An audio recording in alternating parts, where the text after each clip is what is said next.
This is a guide to visiting people in hospital, which, let's face it, most of us that have no rehearsal of that. And when there's a crisis, you have to think what to do. So, Mum, have you got any tips?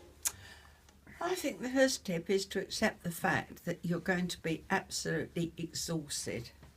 The emotional stress of worrying about the sick person, plus the effort of getting to the hospital and getting home, especially if you don't drive.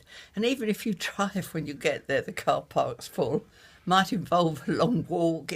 It's everything sort of can go wrong.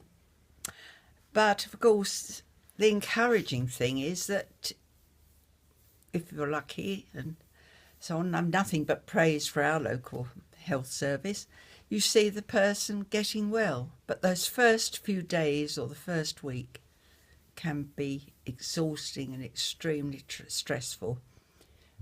And it isn't always possible to summon help from family or friends because you don't have time to contact them and explain.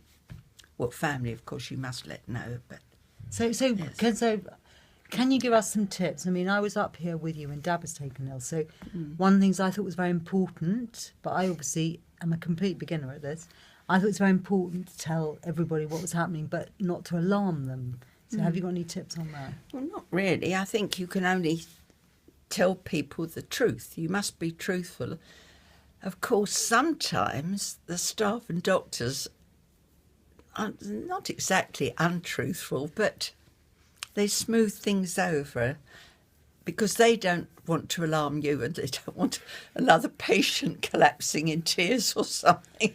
So you have to try and read between the lines, but you must be as honest as you can with relatives and close friends. Yeah, would you say, for example, that, I mean, I felt strongly that if something really terrible had happened, my brothers would have been very upset that we hadn't let them know. At the same time, one of them was skiing, so we didn't want to lessen the enjoyment of his holiday. But so what did we say to him? I think we gave as many facts as we could, as much information as we could, and tried not to use big emotive words, and tried to always end it by saying, yes, he's getting better, it's going in the right direction, although it wasn't necessarily, but we just felt that was the way to... Well, I don't think you should be misleading in any way. Tell the truth. Tell them what the doctors have told you.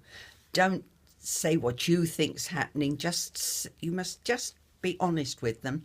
Then if they decide they're on holiday and everything's okay, that you must let them make the decision whether to return from holiday or whether to make a long trip to come down and visit. It must be a personal decision. What about all these offers of help then you're getting? What's that like? I mean, well, the other thing is, of course, that I'm the sort of person that I'm very, very... This to spare later.